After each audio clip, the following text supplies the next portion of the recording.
இது மகிமை நேரம். இன்றைய தியானத்திற்காக நான் தெரிந்து கொண்ட தலைப்பு சமாதானம். நேற்றைய தினத்திலே மகிமை நேரம் நிகழ்ச்சியிலே நாம் அன்பை பற்றி தியானித்தோம். இந்த நாளிலே சமாதானம் என்ற தலைப்பிலே உங்களோடு கூட சில காரியங்களை பகிர்ந்து கொள்ள ஆசைப்படுகின்றேன்.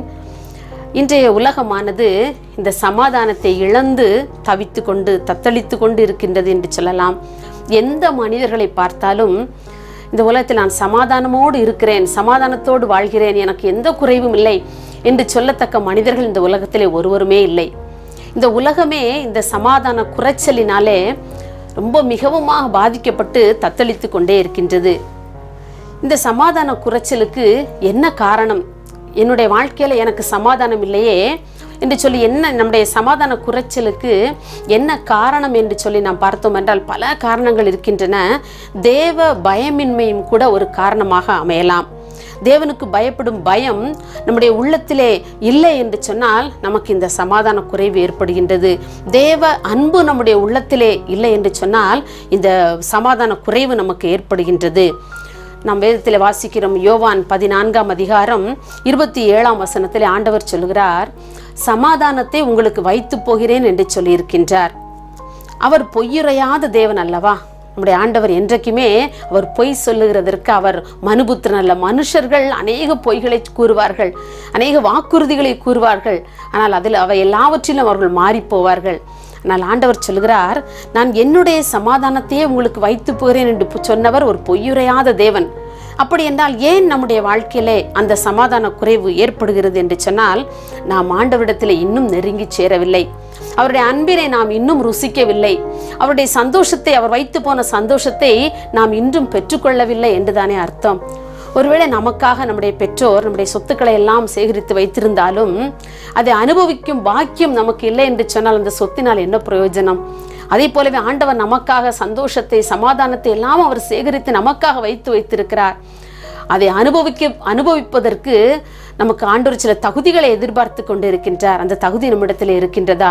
இந்த தேவனுக்கு பயப்படும் பயம், அவரில் அன்பு கூறுகிறது, இவை எல்லாவற்றிலேயும் நாம் மிகவும் குறைவுள்ளவர்களாக இருப்பதனாலேயே இந்த தெய்வீக சமாதானம் நம்முடைய உள்ளத்திலே நிரம்ப முடியாமல் நாம் தவித்து கொண்டிருக்கின்றோம். இன்னும் கூட நாம் ஏசாயா 26ஆம் அதிகாரம் 3ஆம் வசனத்திலே வாசிக்கிறோம், உம்மை உறுதியாய் பற்றி கொண்ட மனதை உடையவன் உம்மையே நம்பியிருக்கிறபடியால் நீர் அவனை பூரண சமாதானத்துடன் காத்துக்கொள்வீர் என்று சொல்லி வேதம் சொல்லுகிறது. நம்மை பூரண சமாதானத்துடன் அந்த தெய்வீக சமாதானம் காத்துக்கொள்ள வேண்டும் என்று சொன்னால் நாம் என்ன செய்ய வேண்டுமாம்? அந்த வசனத்திலே முதல் பகுதியில் வாசிக்கிறோம், உம்மை உறுதியாய் பற்றி கொண்ட மனதை உடையவன். நாம் அவரை மிக உறுதியாய், எப்படி ஒரு கப்பலுக்கு ஒரு நங்கூரம் அசையாத ஒரு உறுதியாய் இருக்கின்றதோ அதை போல நாம் அவரை உறுதியாக பற்றி கொண்டிருந்தோம் என்று சொன்னால் நிச்சயமாகவே நம்முடைய வாழ்க்கையிலே அசையாத ஒரு தெய்வீக ஒரு சமாதானம் நம்முடைய உள்ளத்தை நிறைப்பதை நாம் உணரலாம். அருமையானவர்களே, அந்த பூரண சமாதானம் நம்முடைய உள்ளத்தில் வந்து நிறைக்கும் போது நம்முடைய வாழ்வு ஒரு சந்தோஷமான வாழ்வாக, அந்த பரலோக இன்பத்தை இந்த பூலோகத்திலே சந்தோஷமாய் அனுபவிக்கிறவர்களாக நாம் காணப்படுவோம். நம்முடைய வாழ்க்கையின் எந்த பக்கத்தை நோக்கினாலும் இன்றைக்கு சமாதான குறைச்சல்.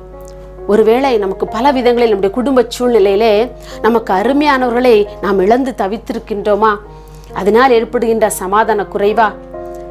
அல்லது நம்முடைய உறவினர்களாலும் நம்முடைய குடும்பத்தினராலும் நாம் புறக்கணிக்கப்பட்டு தனித்து விடப்பட்டிருக்கின்றோமா? அதனால் ஏற்படுகின்ற சமாதான குறைச்சலா? ஐயோ, கல்வியிலே எனக்கு ஞானம் இல்லையே, என்னை விட எல்லாரும் அதிக மதிப்பெண்கள் பெறுகின்றார்களே, என்னால் அவ்வளவு அதிகமான மதிப்பெண்கள் என்னால் பெற முடியவில்லை என்று சொல்லி பள்ளி குழந்தைகளும் கல்லூரிக்கு செல்லும் மாணவ மாணவிகளும் நீங்கள் சமாதானத்தை இழந்து தவிக்கின்றீர்களா? நாம் ஆண்டவரை உறுதியாய் பற்றி கொள்ளும் போது நிச்சயமாகவே ஆண்டவர் அந்த தெய்வீக சமாதானத்தை நமக்கு தந்திருளுவார். எனக்கு அன்பான சகோதரனை, சகோதரியே, நீ கலங்காதே. உன்னுடைய வாழ்க்கையில் எப்படிப்பட்ட இழப்புகள் ஆனாலும் இந்த சமாதானத்தை நாம் இழந்து போகாதபடி நாம் அவருக்குள் நிலைத்திருக்கும் பொழுது இந்த தெய்வீக சமாதானம் நம்மை விட்டு எடுக்க முடியாத, மற்றவர்களால், இந்த உலகத்தினராலோ, உலக பொருளாலோ, உலக மனிதர்களாலோ எடுக்க முடியாத ஒரு தெய்வீக சமாதானத்தை ஆண்டவர் நமக்கு தந்திருவார். இதைத்தான் பவுல் கூறுகின்றார். பிலிப்பியர் 4ஆம் அதிகாரம் 6-7 வசனங்களிலே, நீங்கள் ஒன்றுக்கும் கவலைப்படாமல் எல்லாவற்றையும் குறித்து ஸ்தோத்திரத்தையோட கூடிய ஜெபத்தினாலும் வேண்டுதலினாலும் தேவனுக்கு தெரியப்படுத்துங்கள்.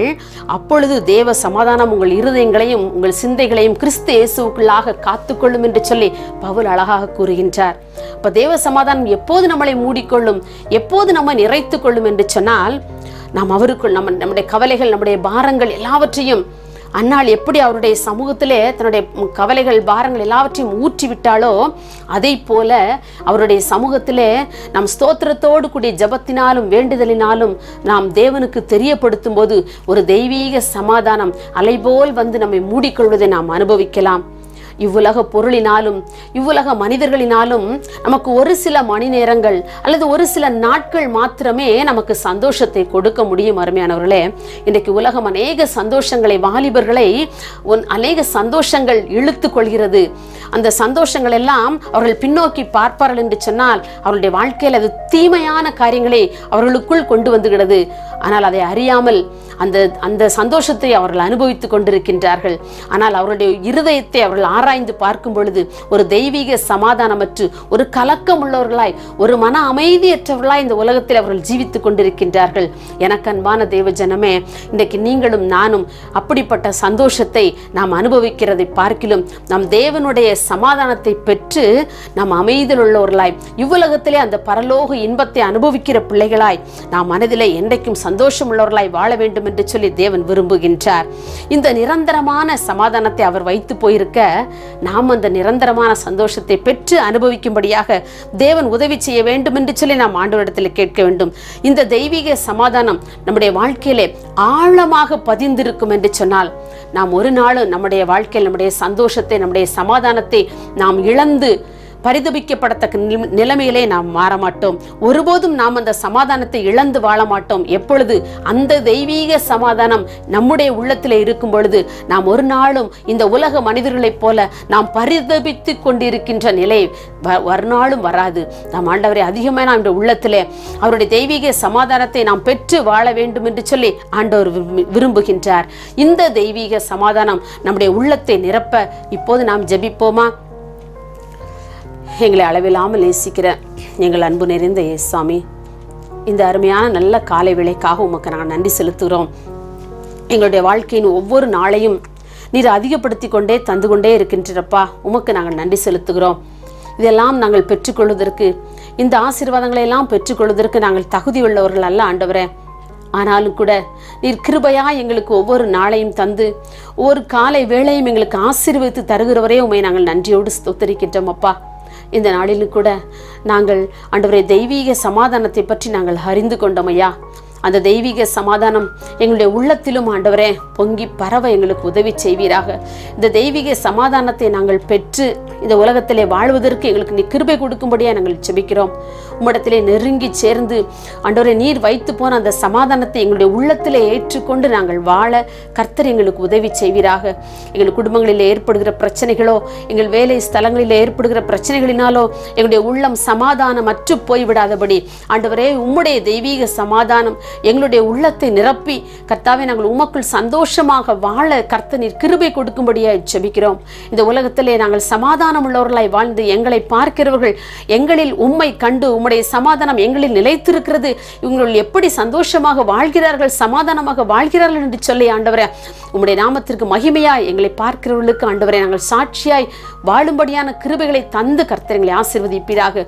உம்முடைய தெய்வீக சமாதானத்தினால் எங்களை மூடிக்கொள்வீராக. இந்த நாளிலும் கூட இந்த செய்தியை கேட்டுக்கொண்டிருக்கிற ஒவ்வொரு சகோதரையும் ஒவ்வொரு சகோதரியும் அருமையான பெற்றோர்களையும் கர்த்தர் நீர் ஆசீர்வதிக்கும்படியாக ஜெபிக்கிறோம். அவர்களுக்குள் ஆண்டவரை யாராவது சமாதானமற்று தவித்து கொண்டிருப்பார்கள் என்று சொன்னால், பலவிதமான பிரச்சனைகளுக்கு ஊடாக ஆண்டவரே சமாதானத்தை இழந்து தன்னுடைய வாழ்க்கையை ஒருவேளை முடித்துக் கொள்ளலாம் என்று சொல்லி எண்ணுகிற ஆண்டவரை யாராவது இருப்பார்கள் என்று சொன்னால், உம்முடைய தெய்வீக சமாதானத்தை அவருடைய உள்ளத்திலே வைத்து நீர் அவர்களை ஆசீர்வதிக்கும்படியாக ஜெபிக்கிறோம். நீ சமாதானத்தை கொடுக்கின்ற கர்த்தர் என்பதை அவர்கள் இந்த நாளிலே புரிந்து கொள்ள கர்த்தர் உதவி செய்யும்படியாக ஜெபிக்கிறோம். நீர் அப்படிப்பட்ட ஆண்டவரை பிள்ளைகளுக்கு உம்முடைய தெய்வீக சமாதானத்தை கொடுக்கிறதற்காய் உமக்கு ஸ்தோத்திரம். நீர் ஆறுதலின் தேவனாய் இருக்கிறதற்காய் ஸ்தோத்திரம். உம்முடைய கரத்திலே எங்களை தாழ்த்தி கொடுக்கிறோம் அப்பா. எல்லா துதிகன மகிமையும் உமக்கு செலுத்துகிறோம். இயேசுவின் நாமத்திலே தாழ்மையை கேட்கிறோம் பிதாவே, ஆமென்.